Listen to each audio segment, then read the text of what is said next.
से जीवन कैसे बदलता है। ये सत्संग हो गया। और यही मैं बात बता रहा था, सास बहू के बीच, भाई भाई के बीच, पड़ोसी पड़ोसी के बीच, गुरु चेला, कहीं भी जहाँ तनाव तकरार ऐसी स्थितियां आए कि खतरा मालूम पड़ रहा है, तो एक आदमी जल रहा हो तो दूसरा आदमी बिल्कुल पानी हो जाए, एक आदमी आग बना हो तो दूसरा पेट्रोल बन जाए, तो और भयंकर आग हो सकती है और आसपास का इलाका भी जल सकता है। जैसे कि आपने कुंभ मेला में देखा, एक सिलेंडर के फटने से एक बहुत बड़े एरिया जलकर खाक हो गया और कई सिलेंडर फट गए। तो आप एक ऐसा सिलेंडर बनिए जिसके अंदर एकदम कूलनेस है, कामनेस है, शांत। यही काम किया तथागत बुद्ध ने, और जलते हुए अंगुलीमाल को अपना चेला बना लिया।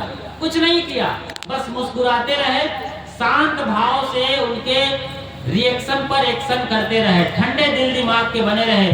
और वो भयंकर आग उगलता हुआ आतंकवादी, स्वयं राक्षस रूप में प्रचंड वेग में लोगों की हत्या करने वाला 999 पर ही अटक गया। उनका 1000 पूरा नहीं हुआ। उनका 1000 का वो जो सेंचुरी हो सकती थी 100 शतकों की, वो कंप्लीट नहीं होगी। 999 उंगलियों पर वो सीधा सीधा क्लीन बोल्ड हो गया तथागत बुद्ध के जरिए। आज की भाषा में कहूं तो इस तरीके से अंगुलीमाल उनका चेला हो गया। दूसरा नाम आता है आम्रपाली की। आम्रपाली को नगर वधु कहा जाता है। वो जमाना रहा है रजवाड़ों का। तो आम्रपाली एक खूबसूरत महिला रही है और उन्हें नगर वधु के रूप में प्रतिष्ठित किया गया था। एक बड़ा नाम था, बड़ा रुतबा था, रौब था। उनके पास कोई जल्दी जा भी नहीं पाता था, जाने के लिए दाम चुकाना पड़ता था और बहुत कुछ पापड़ बेलना पड़ता था, तब जाके उनके साथ लोग हो पाते थे। तो आम्रपाली दूसरे पुरुषों की सेवा करती थी और इस तरीके से वो सज कर संवर कर अपनी जिंदगी चला रही थी। लोग कहते हैं कि वो वेश्या थी, ठीक है, लेकिन वेश्या भी एक अलग लेवल की थी, एक अलग अंदाज था, एक रुतबा था, रौब था, राजा का प्रश्रय मिला हुआ था, इस लेवल की थी। और वो कई लोगों के साथ इस तरीके की संगत कर करके अपनी जिंदगी को जी रही थी। पैसा था, महल था, बहुत कुछ था उनके पास जो जागतिक या भौतिक सुविधाएं होनी चाहिए। लेकिन एक दिन शायद किसी पुरुष को निहार रही थी अपने अटारी पर, ऊपर के माले से, ऊपर तल्ले से, और एक भिक्षु दिखाई दिया जो गेरो वस्त्रधारी है, बड़े शांत चल रहे हैं, हल्के कदमों से आगे बढ़ रहे हैं। उनके चेहरे में एक तेज है अलग लेवल की, एक आभा, एक ऊर्जा, एक उमंग और एकदम शांति छाई हुई है। उन्होंने पहली बार इस तरीके से किसी इंसान को देखा था, किसी पुरुष को ऐसे देखा था। वरना उनके पास जो पुरुष आते थे वो तो अलग ही सोच समझ और एक अलग मुद्रा में आते थे, जैसे कोई हड़पना चाहता हो, कोई गटकना चाहता हो। इस अंदाज में एक अलग काम में भर करके कोई आदमी आता था। यहाँ काम जैसी कोई चीज नहीं है, शांत और मौन कोई आदमी चल रहा है। कहते हैं वो वापस उतरी अपने उस अटारी से, दौड़ कर गई, और उन्हें क्या मालूम कि कोई आदमी और भी हो सकता है। उनके दरबार में, उनके निवास में, उनके राजमहल में कोई आदमी अलग अंदाज से भी आ सकता है, वो सोच भी नहीं सकती थी। खैर, उन्होंने अपना प्रणय निवेदन किया होगा, बातों ही बातों में, इशारों ही इशारों में। तथागत मौन उनकी आंखों को देखते रहे, उनके चेहरे को देखते रहे, निहारते रहे उन्हें बराबर, और कहा, आपको तो बड़ी हंसी है, खुशी जिंदगी में मालूम पड़ रही है। जब तथागत ने ये कहा कि तुम्हारे जीवन में बड़ी हंसी और खुशी और शांति है, तो उनके अंदर की पीड़ा प्रस्तुत हो गई, चेहरे में आ गई, और कहा, ऐसा कुछ भी नहीं है, मैं सजती हूँ, संवरती हूँ सिर्फ दूसरों के लिए, सिर्फ दिखाने के लिए। मेरे अंदर रत्ती भर भी शांति नहीं है, रत्ती भर भी मुझे चैन नहीं है, मैं जल रही हूँ, अंदर से आग लगी हुई है। ई जग जरते देखिया अपनी अपनी आग। आप अपनी अपनी आग को भी यहाँ शामिल कर सकते हैं सदगुरु की वाणी में। ऐसा कोई ना मिला जैसे रहिए लाग, जासो रहिए लाग। आज कोई मिल गया था आम्रपाली को, उनसे अब लगन लगने वाली थी, असली लगन। पूरी व्यथा सुनाई और तथागत ने कहा, अभी भी कुछ नहीं बिगड़ा है, ये जलना शायद जरूरी था। इस जल इस आग में जलकर तुम कुंदन बन सको, सोना बन सको। वो जलकर खाक हुई और वहां से एक आम्रपाली पैदा हुई जो साध्वी बनने के लिए उत्सुक हो गई थी। और तथागत ने अपनी वाणी से, अपनी भाषा से, बोली से, साधना से, आशीर्वाद से, अपने नीति नियम मर्यादा से उसे साध्वी समाज में शामिल किया और वो आम्रपाली यही संगत है। कोई पंडाल नहीं लगा, कोई मंच नहीं लगा, कोई मंत्र जंतर नहीं दिया, बस उनको बोध हुआ कि मैं गलत हूँ और यहाँ पर लगा कि कोई ऐसे परमात्मा मेरे सामने हैं जो मेरे जीवन को संवार सकते हैं और मेरी आत्मा को उस लेवल तक ले जा सकते हैं जिसके लिए मेरा जन्म हुआ है। बस यही गुरु और चेला, गुरु और चेली के बीच का रिश्ता होता है, यहीं पर सत्संग शुरू होता है। ऐसा आप भी करें अपने बच्चों के साथ, अपने परिवार वालों के साथ। आपके घर में भी संगत हो और सत्संग में आए हैं तो बदल कर जाएं आज, कि लगे अपने बहू बेटे और जो भी परिवार में जो नहीं आए हैं उनको लगे कि मेरे दादा दादी, पिताजी, माँ जी, पति पत्नी आज एक बदल करके अलग मुस्कुराहट के साथ आए हैं। आप भी जिंदगी बदलें, आप भी अपने मानव जीवन को सफल करें और आपका जीवन भव्य और दिव्य हो। आप उस शिखर को छुएं जिसके लिए जन्म हुआ है और गति मुक्ति यानी निर्वाण जीते जी और मुक्ति मोक्ष को हासिल करें। ऐसा ही आपका जीवन हो। इन्हीं शुभकामनाओं के साथ यहीं पर विराम लेता हूँ। बोलिए सदगुरु कबीर साहेब की जय। मंगलमय संत समाज, साध्वी बहनों, श्रद्धा मूर्ति देवियों और देवताओं,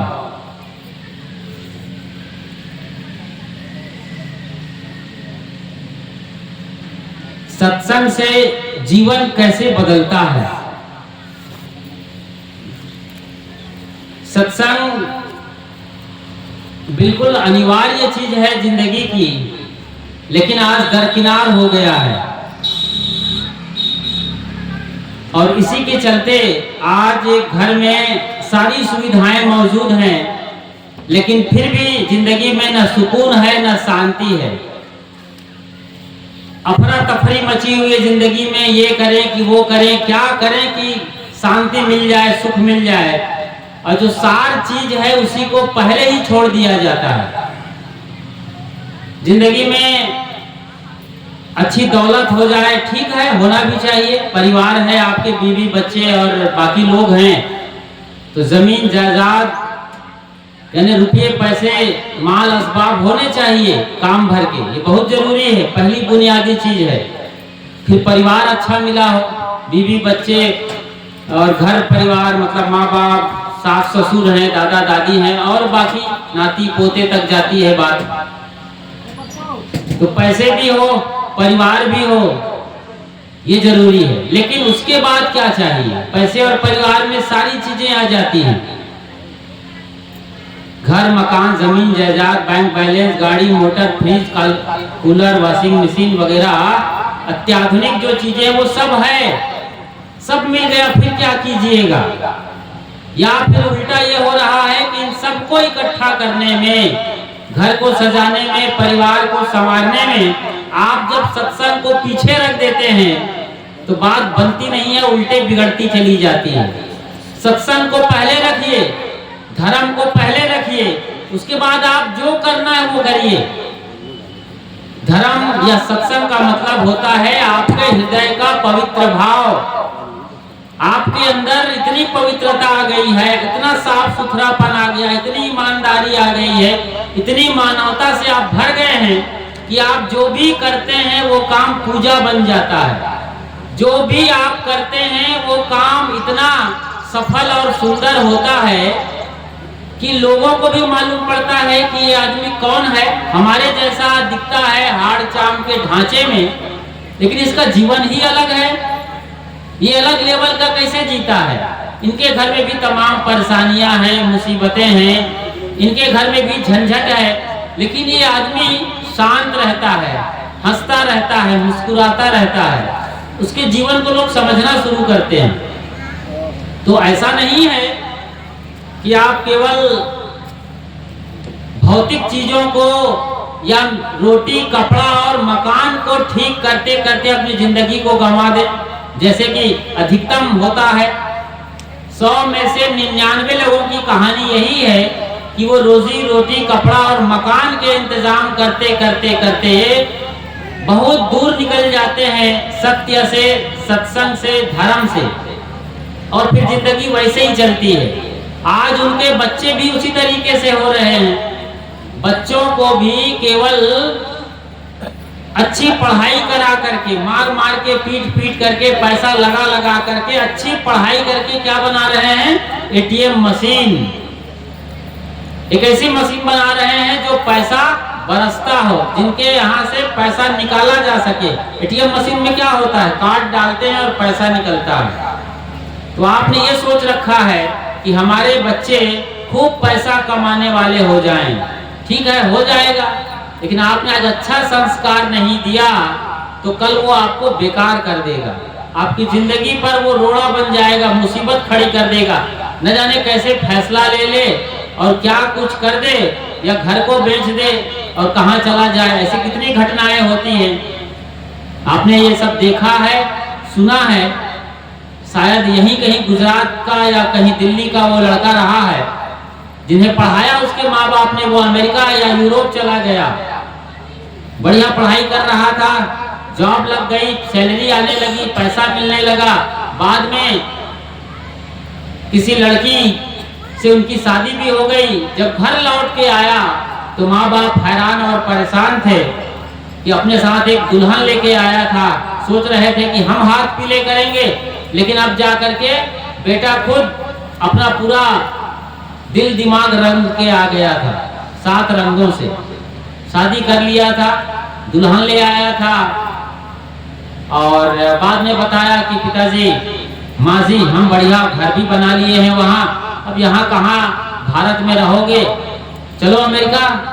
माँ बाप भी थोड़े उनके बातों में आ गए कि अब अमेरिका का नाम हम टीवी में, अखबार में देखते और पढ़ते हैं, आज अमेरिका जाने की बारी आ रही तो चलते हैं। और सारी जमीन जायदाद बेचवा दिया उस लड़के ने अपने बाप की, और अपने नाम कर लिया, अंगूठा लगा लगा कर बाप की। बाप सीधा सरल था, अमेरिका जाने का शायद कहीं ना कहीं लालच आ गया उनके मन में, और भरोसा था अपने बेटे पर। चलो एक गलती किया तो किया, बहू ले आया बगैर पूछे हमसे, शायद अब हमें खुद अपने पास रखेगा और हमारी बातों को सुनेगा अमेरिका में। चल दिए एयरपोर्ट, टिकट बुक कराने के लिए लड़का चला गया दुल्हन को लेके, और सामान वगैरह जो भी था वो वहां पर बुकिंग के लिए ले गया एयरपोर्ट में, एरोप्लेन के लिए। बताया कि हम आधे घंटे में आते हैं, सामान बुक करके, टिकट बुक करके, आप दोनों यहीं एयरपोर्ट पर बैठे रहो। माँ बाप छोड़ दिए गए, बैठे रहे। आधे घंटे की बात थी, घंटा भर गुजरने को आया। बाप को बेचैनी हुई कि हो क्या गया, बड़ी मुश्किल की हालात दिख रही थी।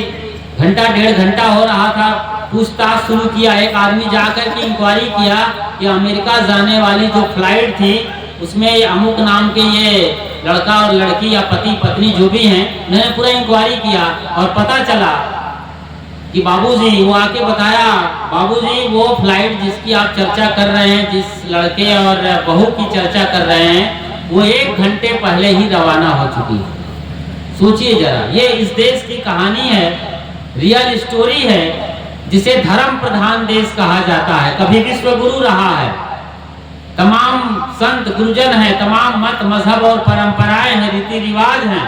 धर्म का जहां पग पग पर बोलबाला है, वहां आज ये हालत हो गई है कि उनके ही बच्चे सरेआम उन्हें धोखा देने के लिए तैयार बैठे हैं।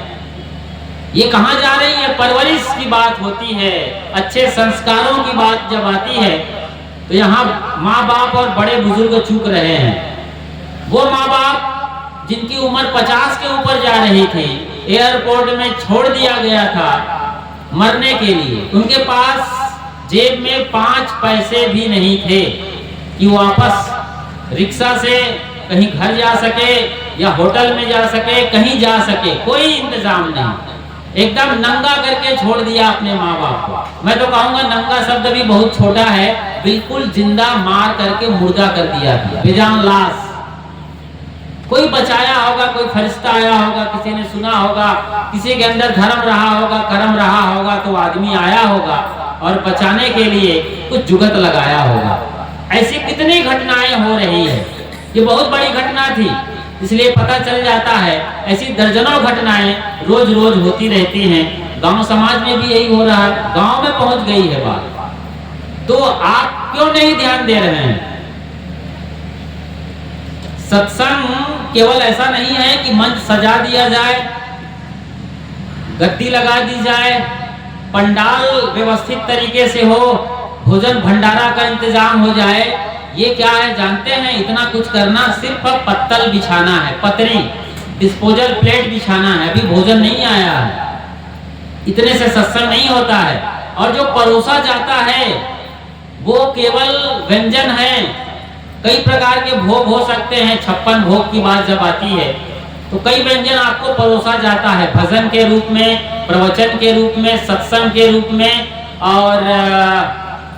और भी कथा कहानियों के रूप में। ये सब व्यंजन मात्र पत्तल पर या डिस्पोजल प्लेट पर आपके सामने परोसा गया है। क्या इतने से पेट भर जाता है? सोचिए जरा, विचार करिए, पत्तल में सारे व्यंजन सजे हों, प्लेट में रखे हों, या फिर होटल के मेन्यू कार्ड को पढ़ लीजिए, सारा डिटेल वहां पर लिखा हुआ है, जलेबी कितने की, समोसा कितने का, और बाकी चीजें सब पढ़िए, घंटों पढ़ते रहिए, लेकिन आप जब तक खरीद कर नहीं खाएंगे आपका पेट नहीं भरेगा, आपको तृप्ति नहीं मिलेगी। तो सत्संग में आना अच्छी बात है, आपके सामने प्लेट आ गया, व्यंजन भी आ गए, जब उसे आप खाते हैं, हजम करते हैं, तब सत्संग शुरू होता है। तो सत्संग का मतलब इतना कुछ नहीं है कि पंडाल सजा दिया गया और आप बैठे हैं और बढ़िया कथा चल रही है। सत्संग, ये तो सत्संग का एक तरीके से नकली रूप है जो यहाँ पर दिख रहा है। असली सत्संग तो आपके घर में होता है।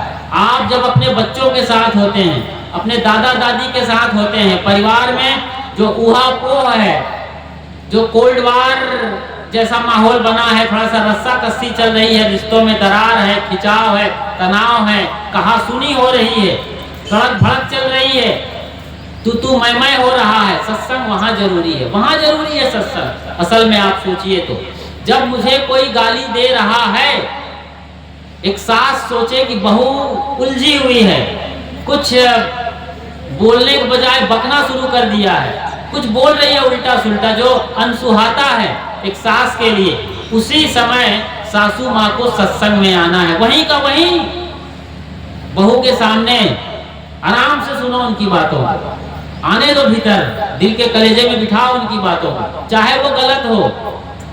दो बात हो सकती है, या तो बहू गलत हो सकती है, या तो सास गलत हो सकती है, दोनों गलत नहीं हो सकती। आपकी गलती नहीं है, फिर भी बहू कुछ बोले जा रही है तो ध्यान मत दो, गलती आपकी है ही नहीं, बोलने दो, उनके अंदर भाषा निकल जाने दो, आज पूरी तरीके से खाली होने दो। गलती है तो बर्दाश्त करो, आराम से रहो और सोचो अंदर अंदर कि अपन 2-4 घंटे बाद देख लेंगे, कल देख लेंगे, जवाब देंगे, क्या फर्क पड़ता है। हमारी बहू है, हमने बैंड बाजा बारात के साथ लाया है, कोई रिलायंस फ्रेश से खरीद के नहीं लाया है, बिग बाजार से या डिपार्टमेंटल स्टोर से, या ऑनलाइन हमने इसको मंगाया नहीं है, भी क्या बोलते हैं वो फ्लिपकार्ट से या अमेजॉन से बहू नहीं आई है। आप घर गए हैं, देखे हैं, रिश्ता तय हुआ है, बहुत सारी बातें हुई हैं, और शुरू के दिन में वही लड़की जो बहू के रूप में आपके अंदर अभी आपके सामने आग उगल रही है, वो बहू लक्ष्मी कहलाती रही है। शुरू में आपने आरती किया, पूजा किया है, बहुत ख्याल रखा है, उन्होंने भी ख्याल रखा है। कुछ हालात बदले, मौके बदले, लेन देन कुछ उल्टा सीधा हुआ, कुछ हुआ है गड़बड़, चाहे वो सास की गड़बड़ी हो, चाहे यदि बहू रिमोट के तरीके से अपना रिएक्शन दे रही हो, रिएक्ट हो रही हो यहाँ ससुराल में आकर के, तो कहीं ना कहीं यहाँ की माँ या वहाँ की माँ या कुछ गड़बड़ हुआ है, उस गड़बड़ पर ध्यान रखिए। और मैं कहता हूँ पहला काम है, ऐसी स्थितियां बहू की हो या फिर सास की हो, भाई भाई के साथ भी हो सकता है ये मामला, बाप बेटे के साथ हो सकता है, गुरु चेला के साथ भी हो सकता है, कहीं भी हो सकता है। तो जो गर्म है उसके मुकाबले जो सामने है, सुनने वाला है, उसको ठंडा होना पड़ेगा। यहाँ पर ये सत्संग शुरू होता है, आप बर्दाश्त कर लीजिए, क्या फर्क पड़ता है, अपने ही लोग हैं, ठंडा रहिए, आराम से जवाब देने के बारे में सोचिए मौका आने पर। आप बर्दाश्त नहीं करेंगे, सुन लेंगे और बात धीरे धीरे खत्म होनी शुरू हो जाएगी। वरना वो आग उगल रही है, आप पेट्रोल छोड़ रहे हो तो क्या होगा? बहुत भयंकर आग लगेगी, जैसे अभी अमेरिका में लगी थी। अमेरिका का बड़ा इलाका हफ्तों जल रहा था। इसके पीछे भी यही हमारी गड़बड़ी है मन की। हमने पूरा क्लाइमेट चेंज कर दिया है, उल्टा सिल्टा कर दिया है। अभी यहाँ ठंडी होनी चाहिए थी, हमें स्वेटर पहनकर मफलर लगाकर बैठना था, ऊनी चादर ओढ़कर बैठना था, आपको आना था यहाँ पर। लेकिन इतनी गर्मी है कि बनियान पहनना भी मुश्किल हो गया है। उल्टे कूलर और पंखे लग रहे हैं मंच पर, ये जमाना है। अभी साहब इंदौर से आए हैं, वहाँ शीतलहरी चल रही है। हमारे साथी अभी प्रयागराज के संगम में हैं, वो कांप रहे हैं, रजाई ओढ़ते हैं, कंबल ओढ़ते हैं। सवेरे बहुत ठंडी चल रही है, पूरा उत्तर भारत ठंड से ठिठुर रहा है। हमारे यहाँ इतनी भयंकर गर्मी आ गई है। तो ये क्लाइमेट चेंज के पीछे भी आदमी के मन की गड़बड़ी हो रही है। हमने बिगाड़ा है खेल को, धरती के, चांद के, आसमान के, समंदर के। पेड़ काटे हैं और बहुत सारी हुई हैं, ये अलग लेवल की बात है, क्लाइमेट चेंज या पर्यावरण असंतुलन बिगड़ना। लेकिन इसके भी मूल में हमारी मन की गड़बड़ी है। मन को सुधार लेने का नाम ही सत्संग है। किसी ने भजनावली में, सदगुरु कबीर साहब की भजनावली है, उन पर एक भजन आया हुआ है। वो कबीर साहब की रचना नहीं है, लोग कहते हैं, ये भी ध्यान रखिएगा। किसी ने बहुत प्यारा सा भजन लिखा है, क्या और गाया भी क्या खूबसूरती से है। मन की तरंग मार लो, बस हो गया भजन, आदत बुरी सुधार लो, बस हो गया भजन। मन की तरंग को मारना है। तरंग मतलब जो उछल कूद चल रहा है, राग द्वेष का हो सकता है, काम क्रोध का हो सकता है, लोभ मोह का हो सकता है। मतलब मन की जब गुलामी कर रहे हैं, मन के चलाए तन चले जाते सर्वस जाए, कबीर साहब की वाणी है बीजक में।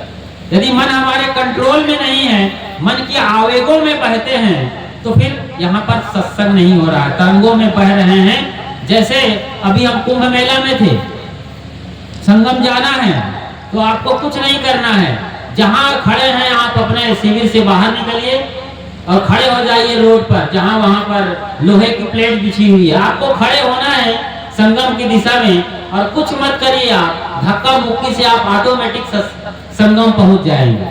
इसको बोलते हैं बहना, तरंगों में कुछ करना नहीं है। आप एफर्टलेस आराम से खड़े रहिए और आधे घंटे या 4 घंटे बाद आप संगम में अपने आप को पाएंगे। तो ऐसे ही पशुओं के तरीके से हाके जाएंगे हम, तब फिर सत्संग नहीं हो रहा है, मन की तरंगों में बह रहे हैं। हम आदमी हैं, वाणी की कला है, सोचने की, विचारने की बड़ी ताकत हमको मिली हुई है, और हम क्या कर रहे हैं आज? बस कोई धक्का मार रहा है, चाहे वो बहू हो चाहे बेटा हो, जरा सा बोल दिया और जैसे फटाके जलाते हैं बच्चे, जरा सी चिंगारी और धड़ाम से फूटता। ये हमारी हालत हो गई है। हम अपने कंट्रोल में नहीं हैं, हम दूसरों के हाथों से हाके जा रहे हैं पशुओं की तरीके से। पशु जाए समझ में आता है, उनके पास ना बुद्धिमत्ता है ना विवेक शक्ति है, हमारे पास विवेक शक्ति है। इसलिए मैं बार बार कहता हूँ कि सत्संग आपके घर में होना चाहिए। आप करिए, बहुत छोटी सी चीज है और पूरी दुनिया संवर जाती है, बदल जाएगी दुनिया आपकी। आखिर में बात आती है आज से 2500 साल पुरानी बात है, अंगुलीमाल की कहानी आप जानते हैं। ये पुरुषों के लिए मैं अंगुलीमाल का इस्तेमाल कर रहा हूँ। दूसरी एक महिला रही है जिसका नाम था आम्रपाली, एक ही जमाने में रही है, दोनों रहे हैं और तथागत बुद्ध के सामने की घटना है। अंगुलीमाल डाकू और हत्यारा के रूप में जाना जाता है, जो फरसा लेके जंगल में घूमता रहता था। बड़ा रौबीला चेहरा रहा होगा, डरावना राक्षस का जो रूप देखते हैं। उसने प्रण लिया था कि मैं 1000 आदमी को मारकर उनकी उंगलियों का माला पहनूंगा। शायद एक अच्छा आदमी था वो, बचपन में जब तक सही था। कोई बात आई उनकी जिंदगी में और उन्होंने कत्ल करने का शपथ ले लिया है। ऐसे ही होता है, आदमी बच्चा पैदा होता है भगवान के जैसा, परवरिश गलत होती है, हालात गलत होते हैं, उनके कर्म संस्कार जागते हैं, तो आदमी राक्षस भी हो सकता है, आतंकवादी हो सकता है और कुछ भी हो सकता है। जैसे कि ओसामा बिन लादेन मैनेजमेंट की पढ़ाई किया था, बढ़िया कॉलेज किया था, इंजीनियरिंग में मैनेजमेंट किया था, इंजीनियर था एक नंबर का, बढ़िया काम कर सकता था, लेकिन हालात बदले, संगति बदली और वो दुनिया का सबसे बड़ा आतंकवादी हो गया। वैसे ही हिटलर तो शायद बागवानी करने का, फूलों को सजाने का काम करता था, वो चित्रकार था, आर्टिस्ट था, लेकिन वो नाजी समर्थकों में आए, लीडर हो गए और फिर आदमी को गाजर मूली के तरीके से काटा। कैसे कैसे लोग हैं, आप अपने घर में आसपास देख सकते हैं। आदमी सही होता है, संगत बदलने से और कर्म फल उदय होने से, कर्म संस्कार जागने से वो आदमी जो बढ़िया था धीरे से अंगुलीमाल हो गया और अत्याचार शुरू हो गया। 1000 उंगलियों का माला पहनने का शपथ खाया। कहते हैं 999 माला वो हासिल कर चुका था और 999 उंगलियां माला में पहन चुका था। 999 उंगलियां वो माला बनाकर पहन चुका था। एक और की जरूरत थी और पता चला एक दिन एक मोटा ताजा आदमी बड़े शांत भाव से गुजर रहा है जंगल की ओर। लोगों ने रोका, तथागत बुद्ध को उधर मत जाइए, अंगुलीमाल है, और पूरी कहानी सुनाया। तथागत को लगा कि यहीं जाना सही है, जहां बीमारी है वहीं इलाज करना है, और वो बेधड़क चले गए उसी जंगल में जहां अंगुलीमाल था। पूरी कहानी जानते हैं, कहानी बताएंगे तो लंबी चर्चा हो जाएगी। आखिर में संवाद हुआ दोनों के अंदर। वो बड़े मजे से जा रहे थे तथागत, और अंगुलीमाल चिल्लाया कि मेरे तरफ आने से लोग थर-थर कांपते हैं, ये आदमी बड़े मजे से जा रहा है, कपड़ा भी इसका कुछ और दिख रहा है, अलग अलग रंग का है, अलग लेवल का आदमी दिख रहा है, बड़े मजे से कैसे जा रहा है। चिल्लाया वो एकदम दिमाग उसका घूम गया, चिल्लाया होगा बहुत तेजी से, रुक जाओ।